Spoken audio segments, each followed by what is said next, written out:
Hello everyone, welcome to Readings by Rev Marie. I'm Rev Marie and today I have a beautiful card from the Faeries Oracle. Alright, let's see who's here today. I'll get a little closer for you. So this is Luathas the Wild.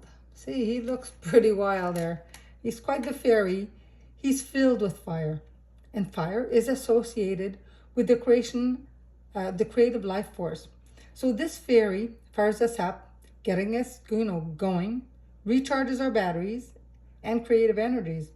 He likes to be around when things are exciting, when there's life force blazing high, and he can jump in and encourage it to burn even higher. Creation and passion are his bailiwick. Faster, faster, faster. You gotta be careful with this fairy because when he comes around, I mean, if you go too fast, you have to be careful for, not to fall. You have to be careful not to exhaust yourself. Yeah, he's go. He's filled with fire and energy.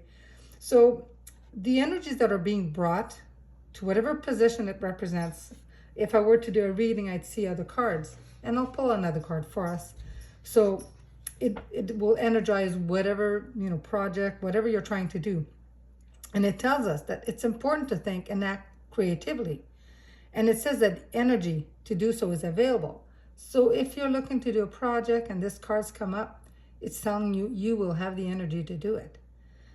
So this card also sometimes, not all the time, but it can also be, there's additional meaning to it. So could be just, you're getting a lot of creative ideas all of a sudden, a lot of them. So he's telling you, Luathas, he's telling you to go for something now. So sometimes we kind of have intuition that we want to do something, but we hesitate. Well, he's saying, go for it. As long as it's, safe to do so. It's a good card, but you have to look at the risk and you have to look of, sometimes you may feel like, well, if I do this, I'll look silly. So what? If it's important for you, so what if you look silly? Something amazing and wonderful might, and miraculous might happen. So he says, go for it. Okay? If the only reason for caution is that you're afraid of looking silly, then it probably means, go for it. But like I said, you need to keep an eye on this little fairy, Luathas, because he can take control of your schedule and then you find yourself, just going, go too much. So you don't let him take control. Take his advice if you need to and do something. But then after that, say, you know what? I'm taking back control. I'm taking a break. I'm taking a rest. And I took a break to have a sip of coffee. All right.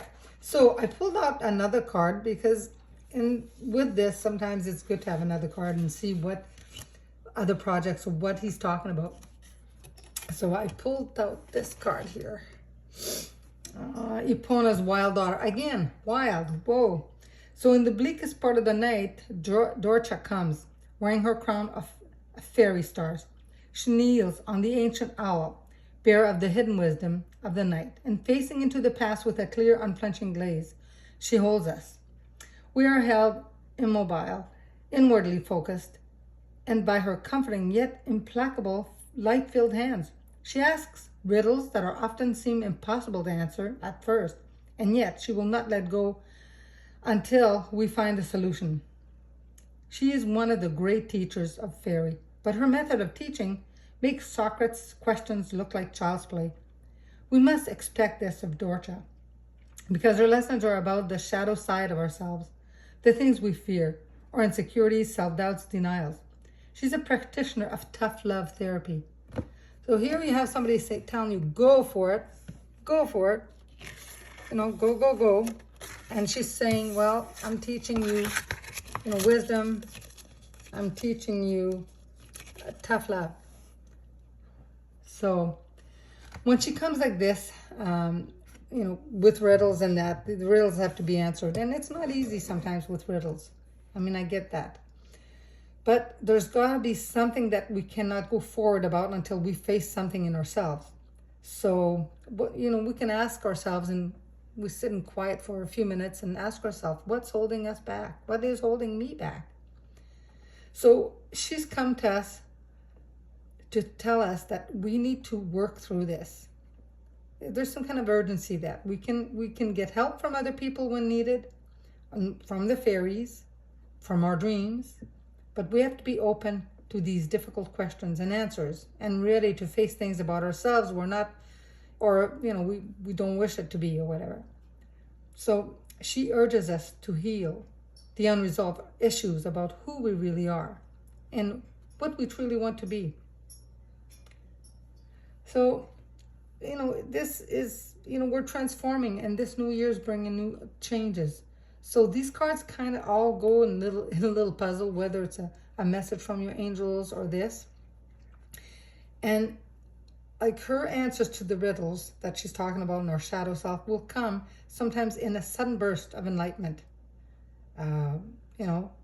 We may be outside and all of a sudden we see a leaf fall, for instance, and then, all of a sudden this enlightenment idea will come and pop into our head. But this is because we've searched and searched for a long time, and we worked hard at trying to find the answer. So once we have the answers, this will transform us. We will no longer be the people we once were. And we can never go back. We always change, we always grow. That's what we're here for. So, and she says, if you don't like the interpretation, well, she's been telling us all along that you and we and everyone else will all receive varying messages. And it's true. Whatever you get from these messages, that's for you. But, she's, like I said, tough love. She's tough love. Whether you're, kind of differs a little bit, you're reading from someone else, her answer is a question or riddle. But, you can solve it. You can both solve it with the help. And, look within your heart. Hope this cards help. It's very deep. Hope you enjoyed it. Many blessings to you and have a wonderful day.